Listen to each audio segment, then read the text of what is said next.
Okay, everyone, welcome to the BirdLife Sing Fly Soar Challenge. This is a challenge that will put your bird migration knowledge to the test. So we'll start with a few opening remarks by Ding-Li Young, the flyway coordinator in the BirdLife Asia Secretariat. Go ahead, Ding-Li. Thanks, Baron. Yep, a very good evening, afternoon, and morning to wherever you are in the world. I'm Ding Li Yong at the BirdLife International Secretariat. I'm the regional coordinator for our work on migratory bird conservation in Asia under our Flyways program, and I work very closely with our partners in the East Asian region and the Southeast Asian region to develop projects to protect migratory species. Many of you perhaps may be aware of our Flyway projects in Asia, which basically connects our partners to work on shared migratory species, threats, and conservation issues, especially the famous spoon-billed sandpiper that many of you are well aware of, while basically bring together the resources to protect sites and tackle some of the most severe threats faced by our migratory birds in this region, especially illegal hunting. Today is it's our great pleasure to have you with us to join us on our BirdLife Sing Fly Soar Challenge, in celebration, or should I say in belated celebration, of our World Migratory Bird Day in 2021, which is proudly put together by myself and a team of us from the BirdLife Secretariat and my colleagues from BirdLife partners across Hong Kong, Thailand, Myanmar, Japan, and Australia. This challenge will not be your typical webinar, and we will promise to be fun, engaging, and educational at the same time, especially for many of you who are still learning about migratory birds. This is also an opportunity for you to put your general knowledge of migratory bird species in the region and around the world to the test, from everything from bird identification to birds in popular culture. And of course, I can promise you that there will be exciting prizes to be won, including the top prize, which is a mystery painting by our colleague Yuwat from Thailand, one of our leading artists for bird art around the region.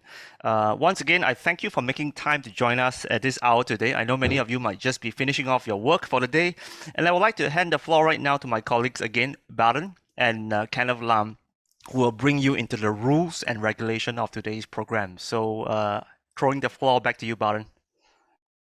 Thank you, Ding-Li. That's an excellent introduction. So I'm sharing my screen. Can somebody confirm you can see it?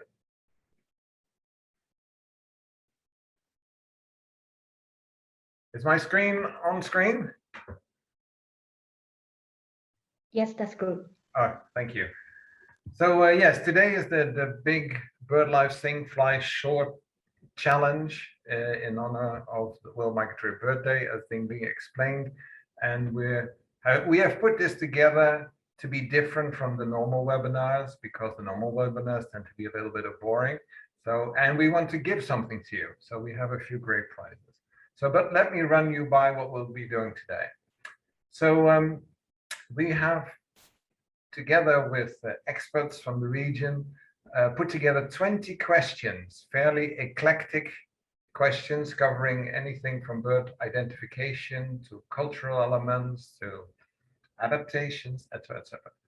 We will be using the quizzes platform, and in a minute, Kenneth will put the link in the chat that you will need to follow to come into the quizzes environment.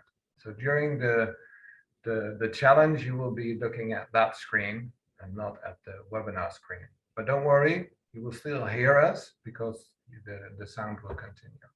So for each question, they are multiple choice, they're tricky. You have limited time to answer. So there's a time bar on top of it that tells you how many more seconds you still have. So you have to answer quickly. There will be no time, I assure you, to look things up on internet. And even if you would try, you will find that the questions we're asking cannot be found easily on the internet. But do try, but you might miss the moment to give your answer. When time's up, there will be one of the experts in the team that will give a quick explanation of a little bit of context around the answer. So the people on the team are Thierry from Myanmar, Kenneth from Hong Kong, there's Quang Cao from Thailand, of course there's Ding Li, and there's me. So after 10 questions, Kenneth will provide you with the running scores to give you an idea where you are amidst the competition. And then we'll go for the last 10 questions. And that's it. That's after 10 questions, we have hopefully exhausted your knowledge on bird migration. While Kenneth actually tallies the scores, we have an introduction by Nathan about his work as Bird of the Week author. So he will tell a little bit about what he's doing, and I'll show you what will be fun. And after that, we have the announcement of winners. And you have heard me talking about winners, and that is because we have great prizes. So the third prize will be the Fly Away board game that was developed to promote bird conservation in a fun way in the East Asian Australasian flyway. You can win that as a third prize. The second prize is the photographic guide to the birds of Hong Kong, 2 volumes. That's in the center. And finally, already said by Ding Li as well, there's a leading bird artist named Ayuwat from Thailand, and he has made this drawing. So this is the overall prize, the winner, the prize for the overall winner, apologies, and we will get them to you. So now back to the rules of the game. So you can find in the chat now the quizzes link. So what you need to do is to follow that link and register. And it's crucially important that you use the same name you use for the registration of this webinar, because that way we can link your name to your email address, and we can actually, if you won a prize, we can get it to you. So the other important thing to notice is that it's once the Kenneth has pushed the button on quizzes and we start the challenge, it will not be possible to join. So you have to register now. So please go, and let me check with Kenneth if he feels that everyone is there. If you have any problems throughout the webinar, or if you disagree with a certain answer or what an expert said, use the Q&A button. So the chat function is not working, but the Q&A button, you can send a message. It's not necessarily a question or an answer. It can be an observation, can be anything. Just tell us where you're from.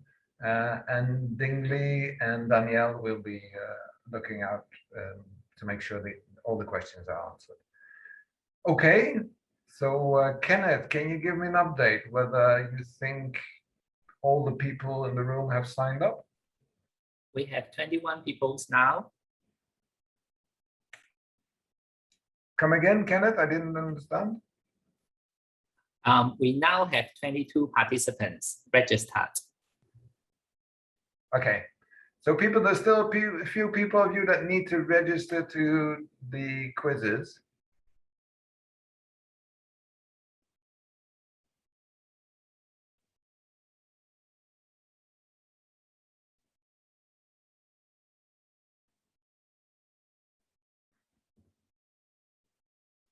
That's going to be an easy run.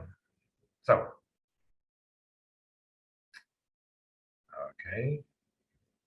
So this is your call. You should be on quizzes now.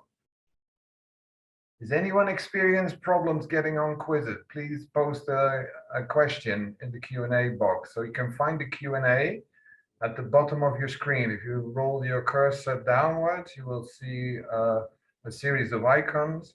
And in the middle is Q&A. So, are we good to go? No problems? Everybody's there? Okay, let's start then. So that's sort of over to you, Kenneth. You can push your button.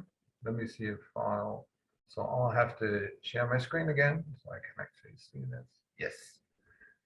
Okay, here we go. So each question, I will read it out, and then you will see the 4 options on your screen, and you have generally 30 seconds to answer the question. The questions can be fairly eclectic, so good luck for you, and keep your eyes on the prize. Okay, go ahead, Kenneth.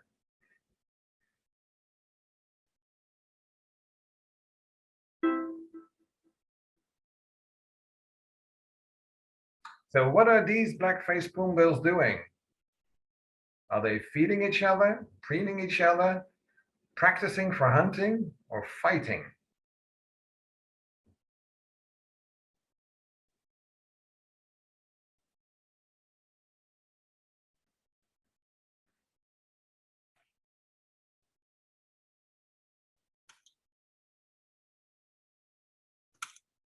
Okay, time's up. So, Kenneth, can you show the next slide? Okay, and so they're preening. Kenneth is the expert on Blackface Boombill. And can you give a short explanation, Kenneth, why this is the correct answer? Right, thank you, Baron. So the two stunning Blackfaced Boombill are actually preening for each other since they have a long spoon-like bill and they are not able to reach part of their bodies, such as the neck and their head. So they need other companions to do them a favor. Also, preening for each other is one of their courtship tactics.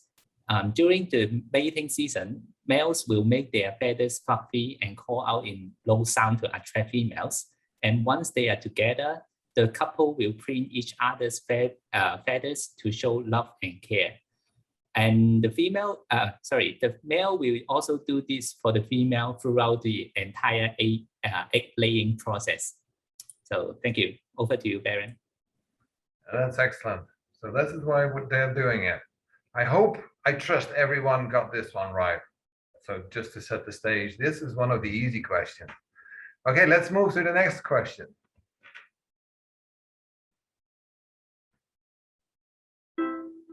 Okay, so on the photo, you see Cormorants and Darters, and you see them spreading their wings. What is the main reason they do that? Is that to dry their feathers, to impress other birds, just to be ready for takeoff? Are they hunting for prey? Please note the bar in the top end that shows how much more time you have. Final seconds. And it's done. So did you get the right answer? Let's hear it. Kenneth was okay. So Quang Cao from Thailand, can you explain why this is the correct answer? Yep. I guess many people have been attracted by this bird because of this position, and this is the same as it, but this is not the right answer, right? So, but the main thing behind that is like, because mostly in our mind, we thought bird feathers is waterproof, but this one is not. So that's why this guy, they have to dry it. But in another way around, it means like they can absorb some air. Once they dive, they can be faster and also smoother. And this is the thing. That's why once they get up on the land, they have to show this great display because they want to dry it with the sun. And this is why we always found this position of this bird. Thank you. Excellent answer. So I trust you got it right. Okay, so that's why cormorants and darters always stand up on tall buildings and on branches of trees with their wings spread wide. Okay, the next question, that's question number 3. Get ready. Okay, what do cranes symbolize in many Asian cultures? Is that I can't pronounce that one. Help me out. Longevity and wisdom? Is it friendship, power and authority, wealth? And look at that amazing photo.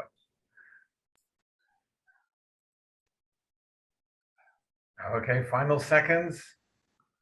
You ready? Okay, time's up. Okay, so the answer is by Kenneth. Kenneth, please give the answer. Okay, thank you, Baron. Well, since ancient times, people from many Asian countries have been super creative in using different living, non-living, or even imaginary objects to represent abstract ideas. So they have a symbol for everything, including life, death, and longevity. So crane is one of the most popular and widely used symbol for longevity, wisdom, and also peace. So you can now see the artwork on the right-hand side. The artwork here is an excellent example. A pair of cranes in the artwork together with clouds, sun, and also trees, which are also delivering the message that it is warm, peaceful, and also stable. So people usually give this kind of artworks to their friends, family, or some important persons in order to bless them or wish them all the best. Over to you, Baron. Thank you. Oh, that's beautiful. That's okay. So you now know why in Asian cultures you often see cranes. They're beautiful birds, and don't forget they're migratory birds as well. Okay, everybody ready for the next question? Are we getting any Q&A questions of people that are struggling? Are we good? So far, so good. Okay, okay. So the next question. There we go. So if you ask a person in the 1700s where birds went in the winter, what would they say? Would they say the birds died off? Would they say they migrated? Would they say they hibernated? Or would they become invisible by becoming transparent? What would somebody in the 700s think that migratory birds went to?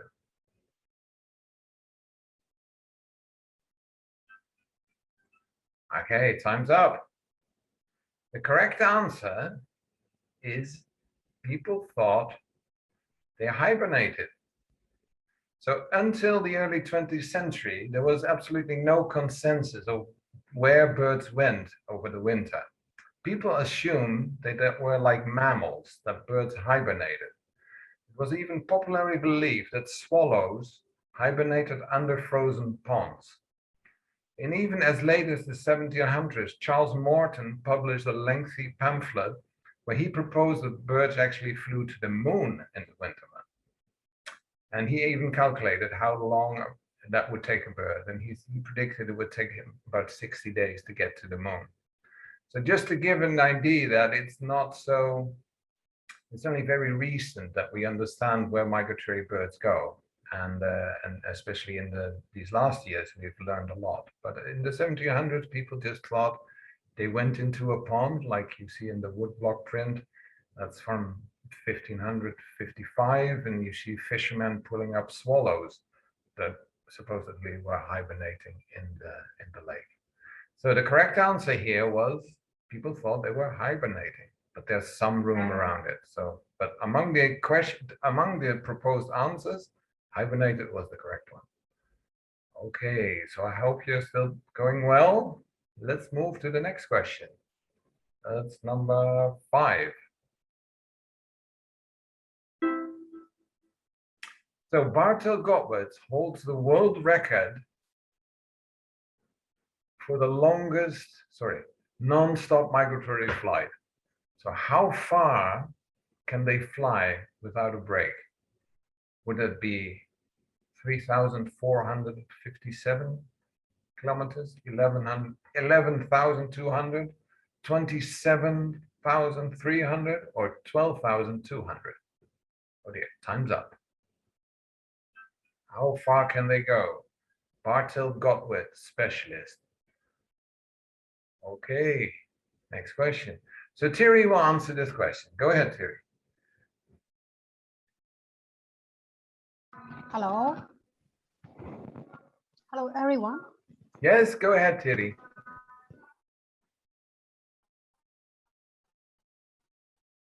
Good Thierry? afternoon. Yeah. So I asked a question about the Bartek Gottwitz because he is. Yeah, hello, I'm here. So yes, hello. Hello, can you hear? Hello, hello. Yeah, we hello? can hear you, Thierry. We can hear you. Yes, I hear you. I hear you. Okay. I hear you. Yes, I hear you. Hello. Yes, Hello, we hear you. hello. Hello, Thierry. Yeah, you can. Hello. Can you hear me? Yes, we can hear you. Yeah. So I asked this question about the Bartek Gowit because he is one of the hero and the migratory shorebird species. Bartek Gowit fly nonstop from the Alaska to New Zealand, covering 12,200 kilometer distance in 11 days. So before they take off the migration, they feed like the crazy fatty app with the 50%. They also reduce the size of the digested organ to do. So despite this age-trained adaptation getting safely on the ground, it's still a feat, especially in harsh weather. So to make it worse, when they finally landed in the wetland of their choice, they can't eat. So they have to wait a few days for their stomach to be able to cope with food again. So I hope Yes, that's excellent, Terry. they can think of the distance taking the ball. I'm sorry for site in Myanmar. So Yeah. sorry. No, don't apologize. Thank you so much, Sherry, for joining us all the way from Myanmar. So I think you answered the full question. So this is the Barter Gotwood that had a satellite tag, was fitted with a small satellite tag in Alaska, and they followed it. They could actually see exactly where it was, and it stunned everyone. It took 11 days of non-stop flight to cover 12,200 kilometers, all the way from Alaska to New Zealand. So navigation is surely a feat, and endurance is incredible. So great, thank you. Okay, next question.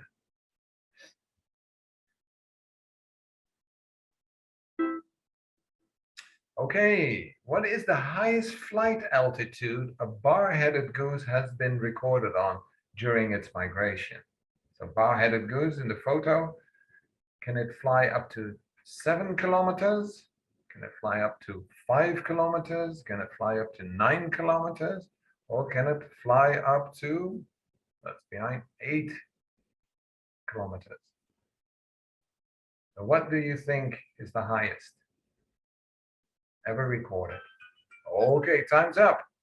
So now we got the expert Ding Li to explain this one. Go ahead, Ding Li.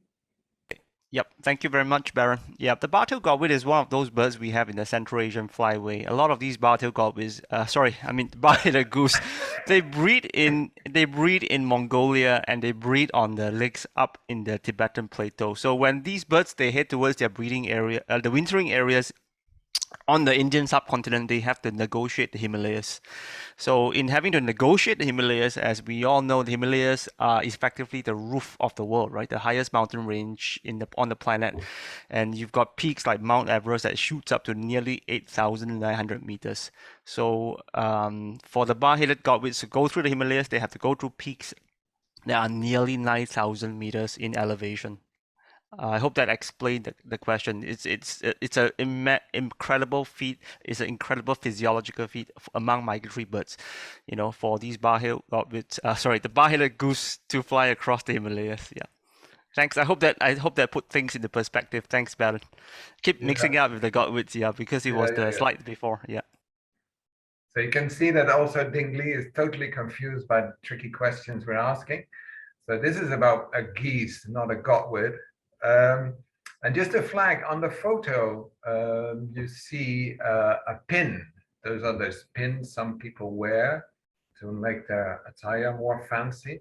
And this is a collector's item.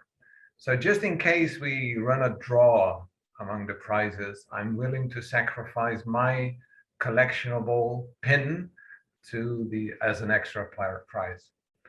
Okay,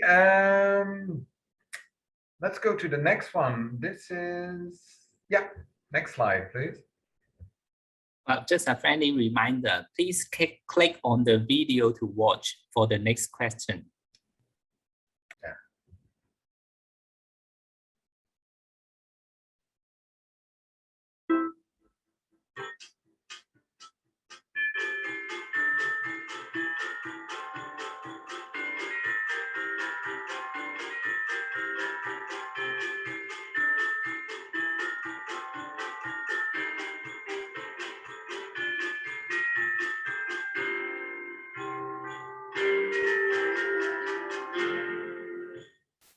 So what species is that?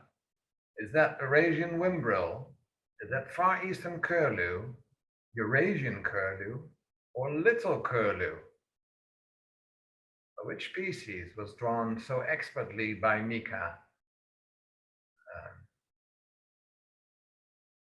Okay, going into the final seconds. Which one is it? Okay, there we go. And time's up. Did you have the correct answer? Did you know it? Let's hear from Quang Cao.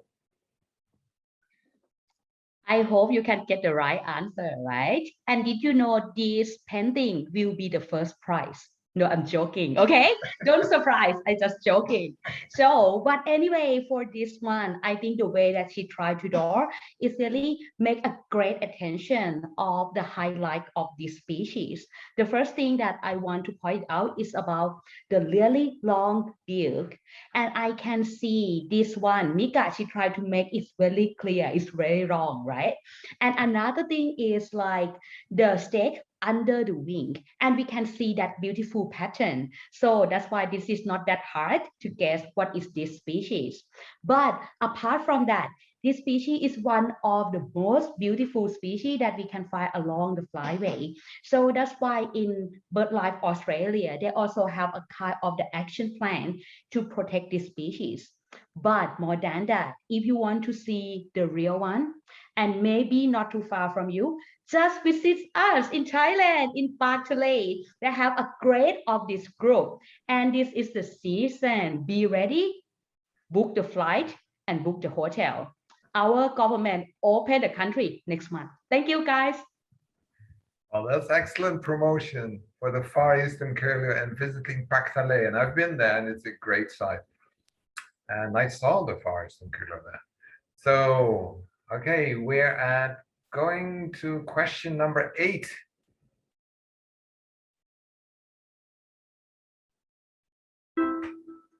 Okay, what is a technical name that scientists use to describe the urge for birds to migrate? Is that zoekonroer, pectinate, zygodactyl, or rhynchokinensis? Which one would that be? The technical name for the urge for birds to migrate.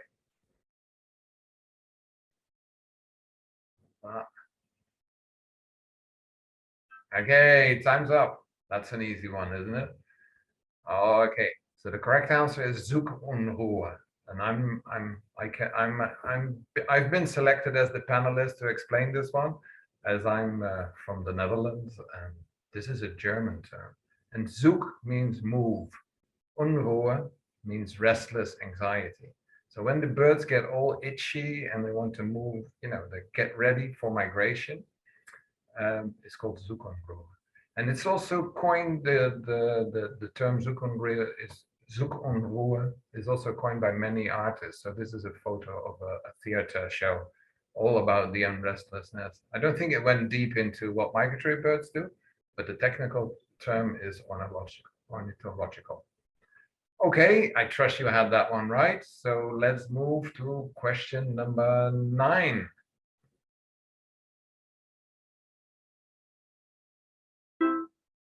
Okay, so how can birds tell when it's time to migrate? Is that a change in sunlight hours, a change in temperature, a change in food abundance, or all of the above? What would it be that tells a bird it's time to migrate?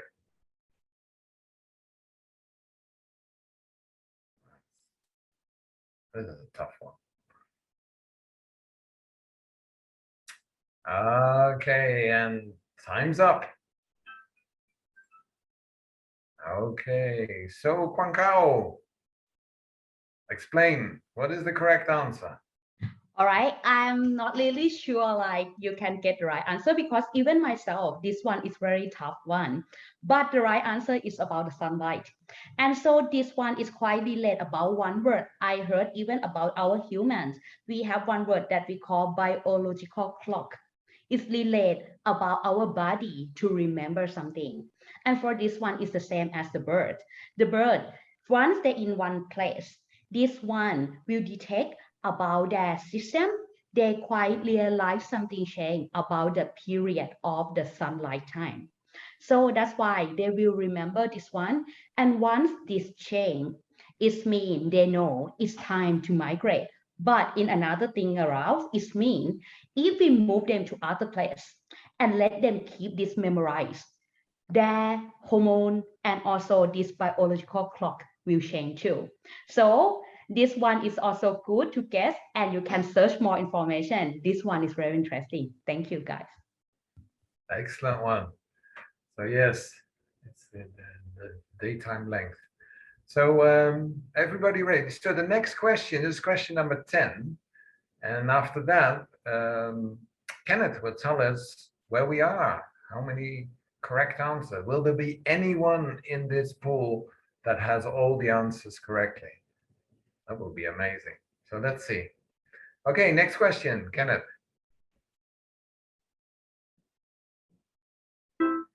Okay, the Arctic tern flies from pole to pole each year to migrate. How far could an Arctic tern get over its lifetime? Could it go to Venus? Could it go to the sun? Could it go 7 times around the Earth? Or could it do 3 return trips to the moon? So we're talking about the Arctic tern. What is the correct distance they can do in their lifetime? Oh, time's up. So the right answer is they can do 3 return trips to the moon. So these Arctic terns, they breed in the Arctic region, then they migrate all the way to the Antarctic region, and they travel and travel, and they can cover a total of 2.5 million kilometers, which is an equivalent to 3 return trips to the moon. It's also, which I find a very intriguing fact, is that this bird sees the most hours of daylight in its life, in its year, compared to any other species, because it breeds during the Arctic summer when the sun doesn't set, and then it moves to the Antarctic where the sun doesn't set either when it's there. So this is the bird that sees most sunlight. Good news is, of course, that the BirdLife logo also carries the Arctic tern. You know, we are the organization, a partnership of 115 plus national organizations that look after migratory birds. So a very appropriate logo. So that's the correct answer. 3 return trips to the moon. So now we get to the scores. So Kenneth, tell us, without disclosing too much, did we get anyone who has all the answers correct? Thanks, Baron. We had so far the first place person got 9 answers correct. Oh. Yeah. So shall I disclose who? No, don't disclose name. That Okay. person will know. That will know. And then there's a big gap between number 2 and 3. No, it's very close. Very close. Yeah. Okay. They got the answer. All they got 8 answers correct for the second and third place, but just the second place answer got the correct answer a bit faster. Yeah. So it's a very little gap. Yeah. Okay. So if you want to move up, getting a correct answer is a good thing, but getting a correct answer quickly will give you extra points. So it's not just the correct answer, but it's also how quickly you push the button. So be on your toes. So we move to the next one. So the person that has 9, keep on it, and the others move forward. So let's go to the next question, which is number 11. Yeah, that's a good one. So we're always on about how long migrations can be, and those are impressive. Which North American birds holds the shortest migration record? And you can see their photos there. Is that the sage grouse? Is that the greater roadrunner, the prairie chicken, or the dusky grouse? So which one has the shortest migration?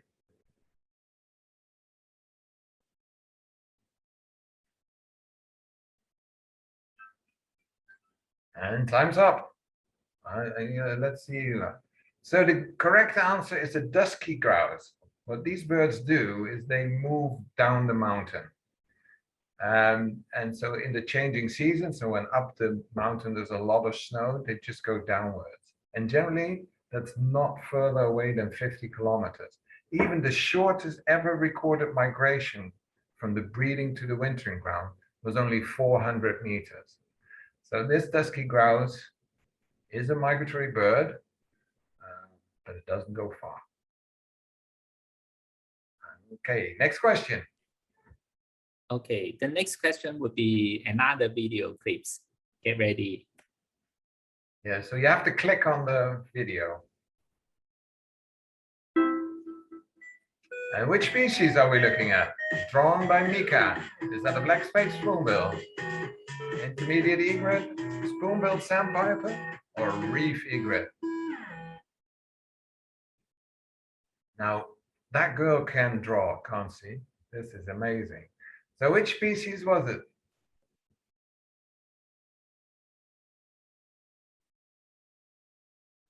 That's an easy one.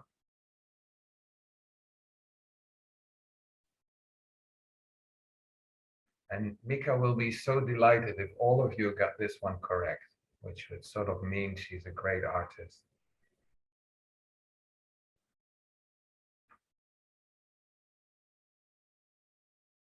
Okay, final seconds.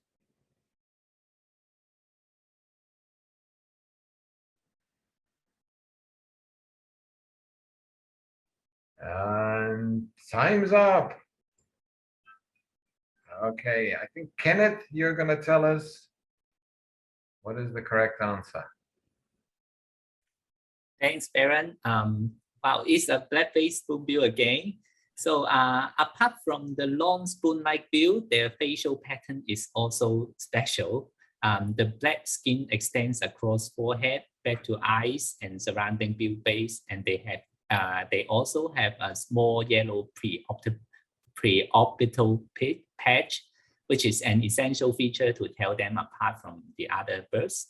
And it was once a critically endangered species, and the estimated population was only 288 individuals in 1990s. So to conserve this species, most of our partners in the region have joined the international Blackfaced Spoonbill census annually to monitor the population of the species. After joint conservation effort in the region along its migration path, the population has been recovering bit by bit, and now the estimated world population is around 5,200 individuals. While this year we have 336 individuals in Hong Kong. So what we are so glad to hear is that it's now downlisted to endangered species instead of critically endangered. And we have to thank all partners in the region for their effort. Thanks, Baron. Over to you. Yes. So that's, for one, that's a great conservation success. And it's one of those stories we don't hear enough about. So yes. And I think Kenneth and the rest of the Hong Kong Birdwatching Society are two models, because they have been a driving force in coordination action. So this is a big thanks to you, Kenneth, and the rest of the Hong Kong Birdwatching team for saving this bird and getting it away from the brink of extinction. And it's a beautiful bird too. Okay, next question.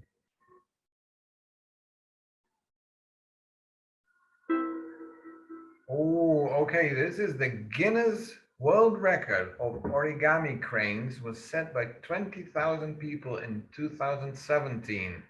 How many cranes did they fold by hand? I'm not going to read out the numbers, but you can see it goes from a lot to even more. So which one is correct?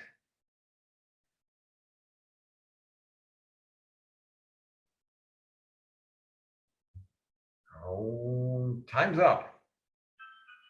Now that was a question you could have looked up at internet, but I tried it to do it in 30 seconds and that was not possible. And the correct answer is, let us know, Mika.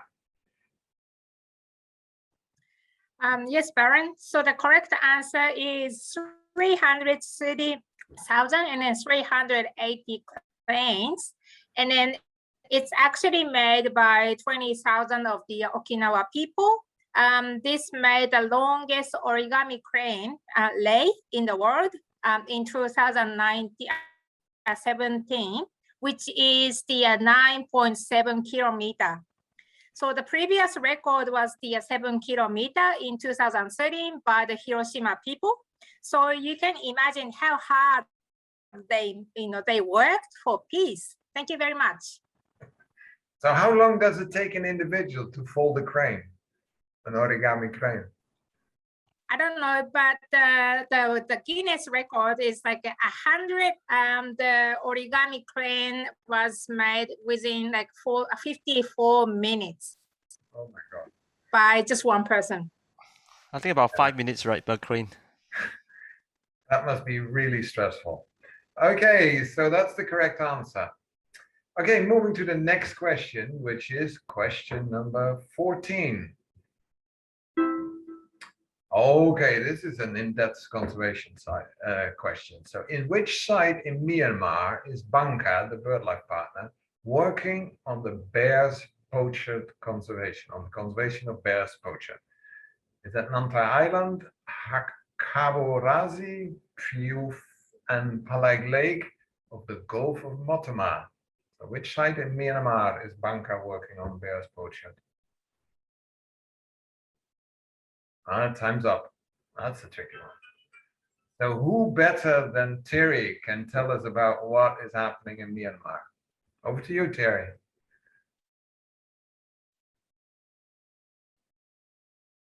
Terry, are you still there? We're getting so internet is not so stable in Myanmar at the moment. So if Myanmar, so Ding Li, could you step up for Terry? Yep, sounds good. Yep, I'm happy to do that, yeah. So at the BirdLife partner in Myanmar, the Biodiversity and Nature Conservation Association, we've got some cool projects happening right in the center of Myanmar, near to the city of Mandalay. I think many of you may have heard of Mandalay, but Mandalay is not far from the Great Irrawaddy River. And for those of you who've ever had the opportunity to visit the Irrawaddy, there are fantastic areas of freshwater wetlands on both sides of the river. So these are the areas where you can see the Bayer's pochard come into winter every year. So the banker team on the ground has been working very closely with local communities. They've also set up local conservation groups made up of local people to work together to tackle issues like hunting, unsustainable fishing, to protect the Bayer pochard's freshwater habitat.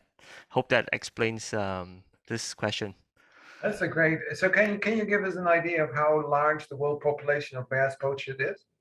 The last count, the numbers have changed a little bit. I think the last estimate was quite low. It was about 500 individuals, which makes it one of the rarest migratory waterbirds in the whole of the Asian continent. Yeah, I think recently it may be that there are a few more because the counts from China are a bit higher. Yeah, but that said, I have to admit that this is still one of the rarest migratory ducks on the planet, even now. Yeah. Okay, so thank you, Banka. Okay, next question. Question number 15. A video again, get ready. This is a very short video, so be ready. Again, beautiful artwork by Mika.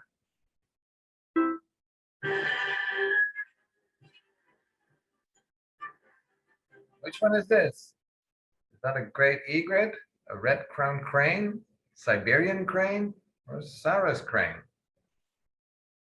Big bird. Oh, people have a lot of time.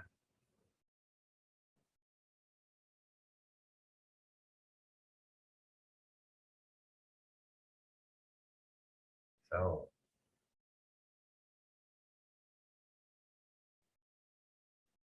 okay, did you get all the identification characteristics, everything you need to identify correctly? And otherwise, you can always guess. You have 25% chance you get it right. Okay, final seconds. Which species was in the video? Time's up. So, Mika, explain us. What did we see? Okay, so no guess, no doubt, that's the Sarus crane. The Sarus crane is the biggest crane in the world. The height is about my height, which is the 164 centimeter. And when they open the wings, and then it's the, it's gonna be more than like 200 centimeter long, so it's like that. But their population has been dropped off, in last 10 years. So our partner in Cambodia, Nature Life Cambodia, they put so much effort to save the crane. So please support their activities. Thank you. Thank you, Mika, and compliments for your artwork. Okay, next one. Kenneth, we're moving to question number. Oh, I forgot. Okay, so how do migrating birds find their way? Is that by instinct? Do they look at landmarks? Do they sense the Earth's magnetic field? All of these. So how do migratory birds find their way?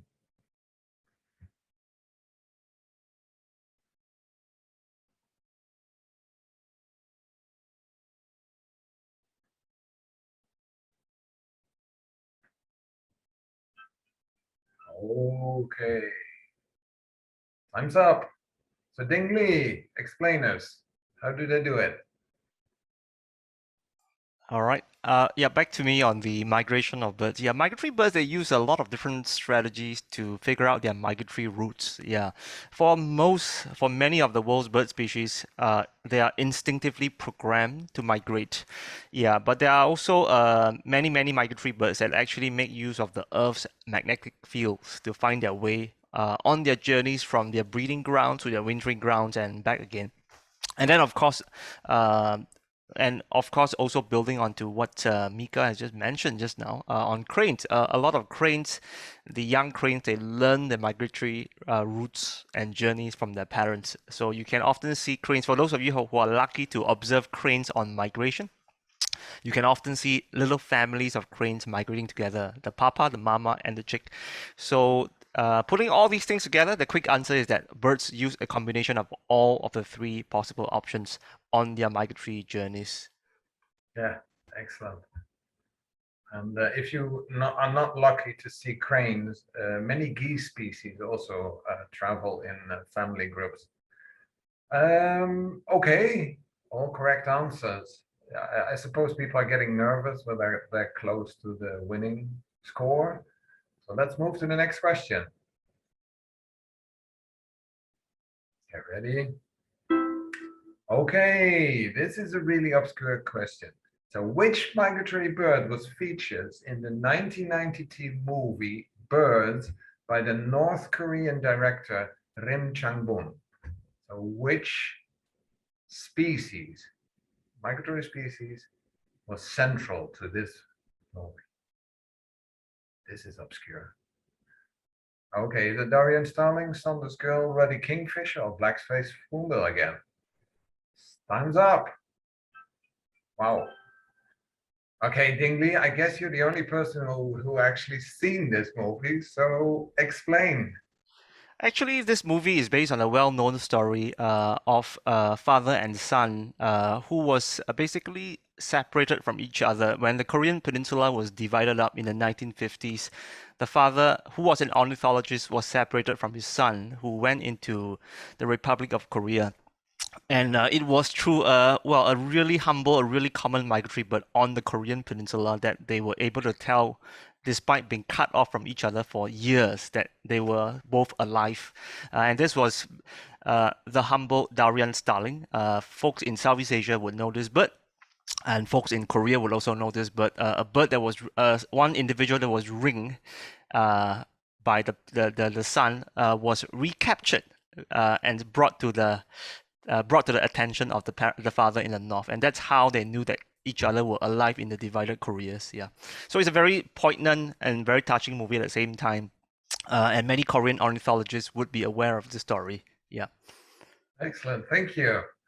And it's a Daurian starling, I guess, so not like the fruit durian, the smelly fruit from Asia. It's Daurian. Anyway, great story. So I trust somebody got that right. Over to the next question, which is, okay, so we have 400 parrot species. Which of the following pairs are migratory? Is that the combination of swift parrot and orange-bellied parrot? Is that superb parrot and princess parrot? Is that swift parrot and night parrot? Or is that swift parrot and Pesquet's parrot? Which of these pairs are considered migratory? You got that right. Okay, Tingley again, tell us about. I didn't even know that parrots migrate. So which I think, one? yeah, this is something really interesting, and also probably will be something that many of the folks on the show from Australia will be able to pick up. Yeah, most of the world's parrots are not migratory, as you all would know. Many of our parrots are, non-migratory species that live in savanna in South America and Africa, or in the dense rainforests of Asia, in New Guinea and all that. But there are two exceptions to particular parrots. They're not particularly well-known parrots outside of Australia. One is the orange-bellied parrot, and the other is the swift parrot. Both of these parrots, their breeding grounds are in Tasmania. But unlike birds that live in the northern hemisphere, these parrots, they do the opposite. So during the northern winter, during the northern summer, when it's a southern winter, these birds would be on their way on their migrations to their wintering areas on mainland Australia. So birds, for example, like the orange parrot, they fly across the Bass Straits from Tasmania into adjacent areas of mainland Australia. And then for those people living in New South Wales and around Canberra, you will know that swift parrots move in, coming in from Tasmania during the Austral winter period. Yeah. So a little bit of obscure fact for our friends coming in from Asia, they might have learned that some parrots are actually migratory as well. Yeah. Yeah, and they migrate north, which is also fascinating. Oh no. No, they migrate south as well. Okay, so so now we're sort of moving to the really obscure end of the eclectic mix of questions. So we started off easy, and now we're moving to probably the more tricky aspect. So we have 2 questions remaining, and here we go.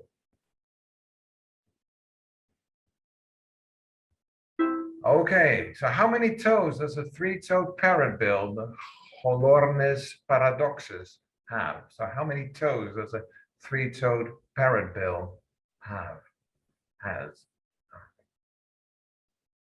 What's the and remember, the quicker you answer the question, the more points you get. So don't wait too long. How many toes in a 3-toed parrot bill? Okay. You have to type your answer. So time's up. So whether you type to 3 or given the number 3, but the correct answer is, of course, 6. The fact is the bird has 2 feet and each of them has 3 toes. So that makes 6. This is my personal question to check whether people are easily misdirected. So I added the Latin name to it, etc., etc. The problem, however, is this is not a migratory bird. This is one that sticks in China and stays in China. But I couldn't find another species that is actually migratory and has 3 toes in its name. So therefore, allow us to have one non-migratory bird question in this migratory bird challenge. Okay, so now we move to the final question, and this is where what it's all about. This is where we distinguish the women from the girls and the boys from the men. And so there we go. Fear. Time short. Leaf wobblers are the most species-rich group of birds in the East Asian Australasian flyway. So up to you to identify this set of 4 species from the region. So You can click. you can click on the photo if you want to see it bigger. And then you can see the subtle differences in the leaf wobblers.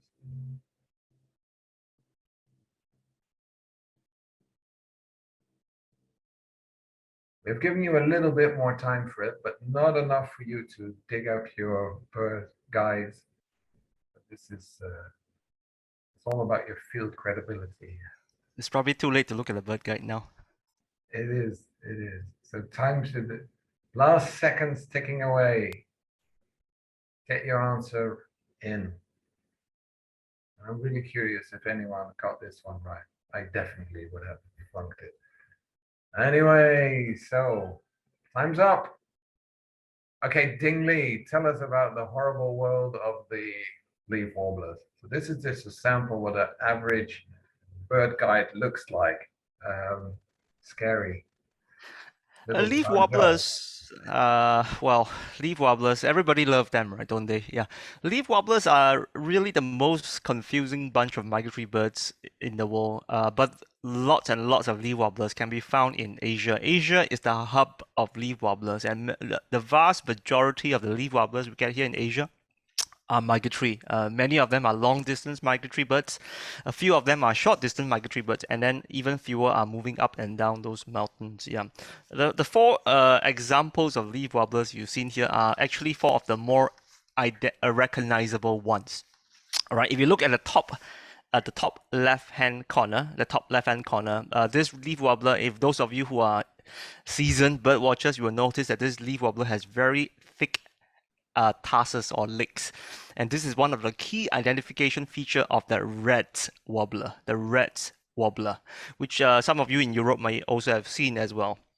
It's a large chunky leaf wobbler that can be seen anywhere between Hong Kong to central parts of Thailand.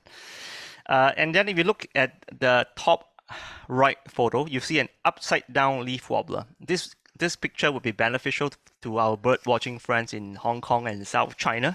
This is the familiar leaf wobbler of Hong Kong and South China in the forest areas in winter.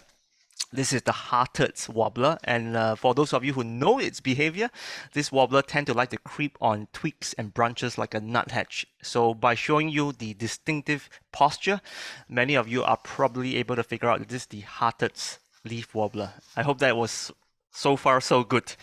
And then at the bottom left, this is a really drab leaf wobbler. It's very drab. It doesn't have very particularly strong facial features. It's got a bit of a short brow, and the rest of the body is just olivey brown, brownish gray. This leaf wobbler is actually one of the most widespread leaf wobblers that we get here in Southeast Asia. Many of our friends, bird watchers in Hong Kong, Thailand, Vietnam, they would know this bird. This is a leaf wobbler that like to hide around in damp areas in the low bushes. This is called the dusky wobbler, in recognition of its dusky dull coloration. And then the last leaf wobbler, this leaf wobbler will benefit our friends who are living in Southeast Asia. If you are in Malaysia or in Indonesia or in Thailand, you will know this leaf wobbler because there are not so many leaf wobblers that come to this equatorial parts of Southeast Asia. This leaf wobbler is recognized by its yellow butt. You can see its yellow ventral region and very, very strong crown stripe.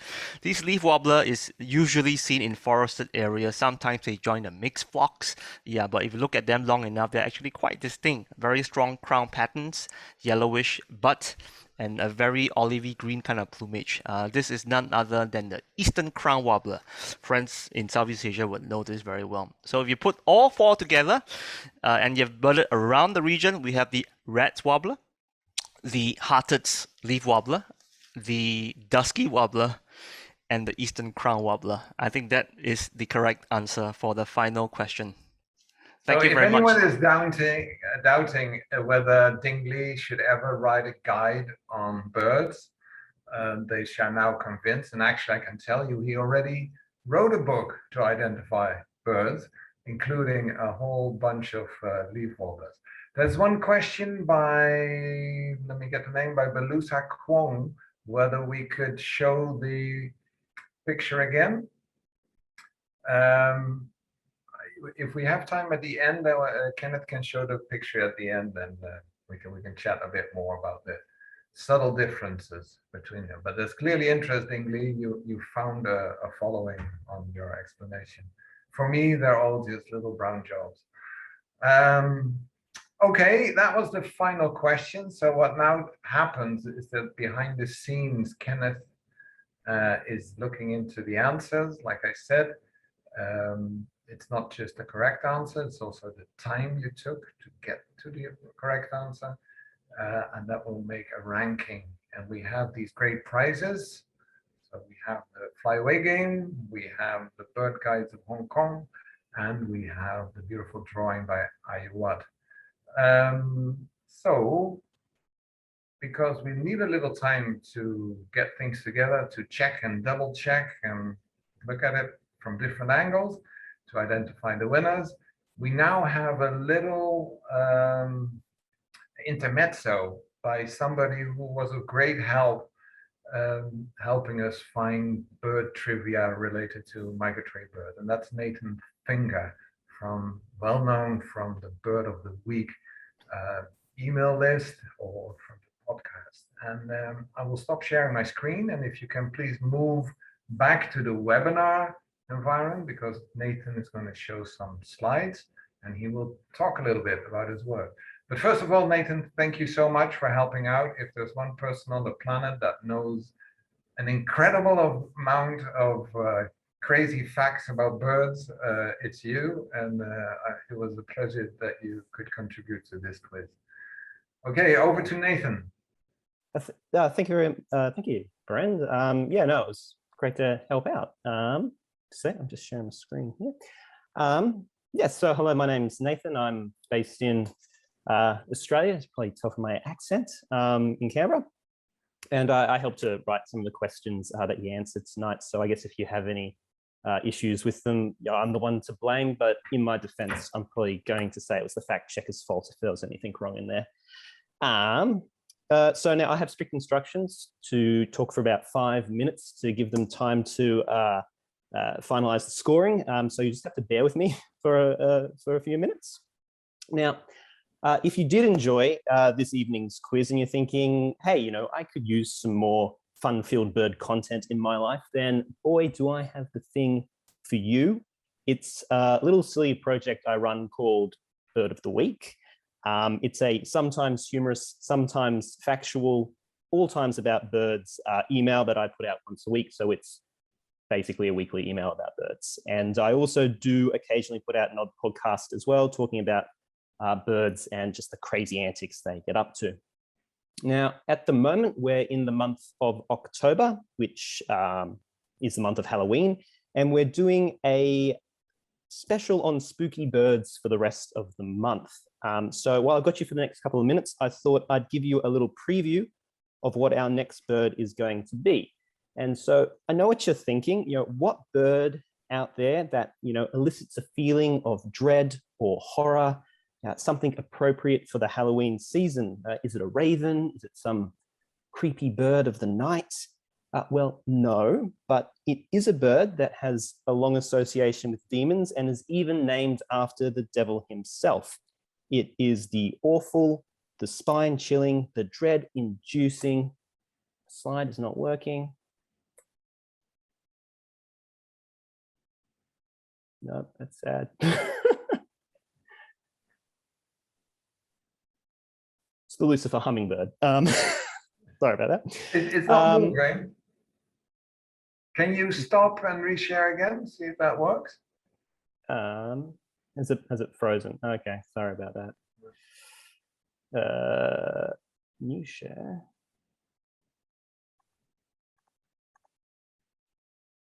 Share, try that. Is that working? Yeah. I just Okay. put it on presenters mode. Sorry about that. Yes, it's the Lucifer hummingbird. Lucifer, of course, being in the Western Christian tradition, the name of the devil. Now, why would this little hummingbird have the devil's name? Does it have a demonic personality? Do other birds quiver and shake when they see it coming, looking for, these pretty flowers? And well, even though hummingbirds are generally pretty aggressive, that's not the reason why. To understand why this bird has the devil's name, we have to turn to the original Latin definition of the word Lucifer, which in this case means light bringer or light bearer. And it's also one of the original Greek names for the planet Venus, which is why sometimes Satan is known as Lucifer Morningstar. So for this little hummingbird, it's more to do with these bright throat feathers that it has that catch the light in dazzling ways, and that's how it earned its name. The males use these throat feathers in territorial displays. They flash them at their rivals to ward them off their flower patch, and they also use them in mating displays, as you can see here, where they impress the females by catching the light in shimmering ways. So, far from being the Prince of Darkness, they are quite literally a light bringer. And to top it all off, as is appropriate for this evening, they're also a migratory bird. They have their nesting grounds in northern Mexico and the southern United States, and then in winter they fly south to southern Mexico. It isn't a particularly long migration, but it is a migration nonetheless.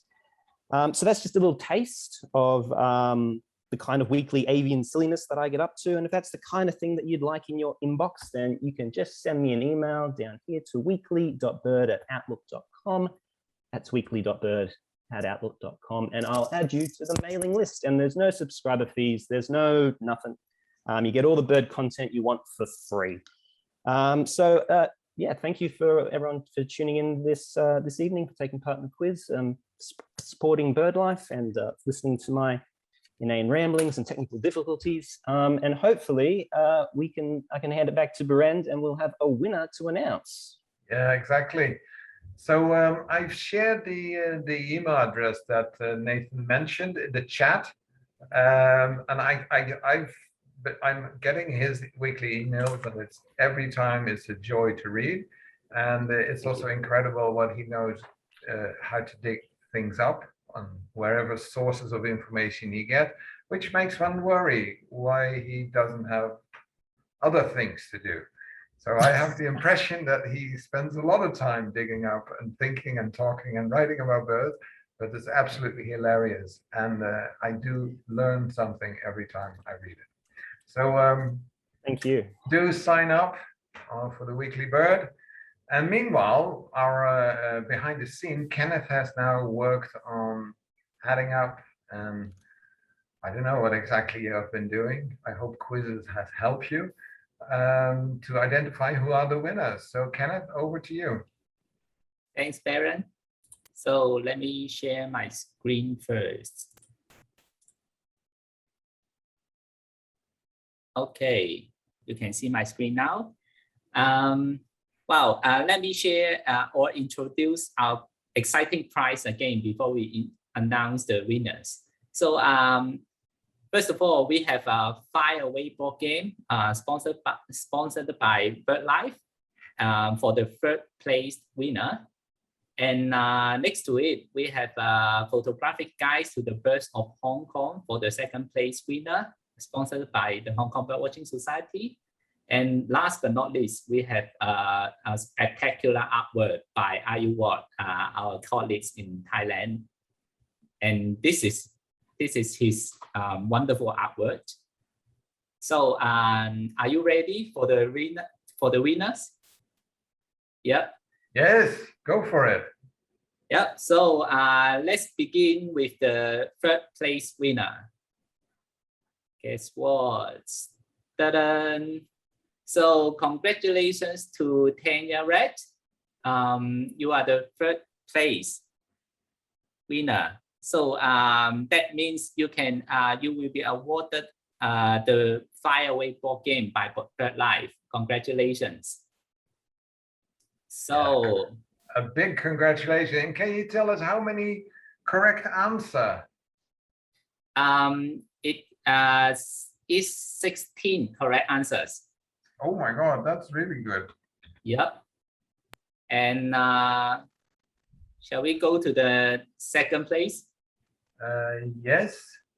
Yeah, so the first runner-up got 17 correct answers. One more correct answers. That's impressive.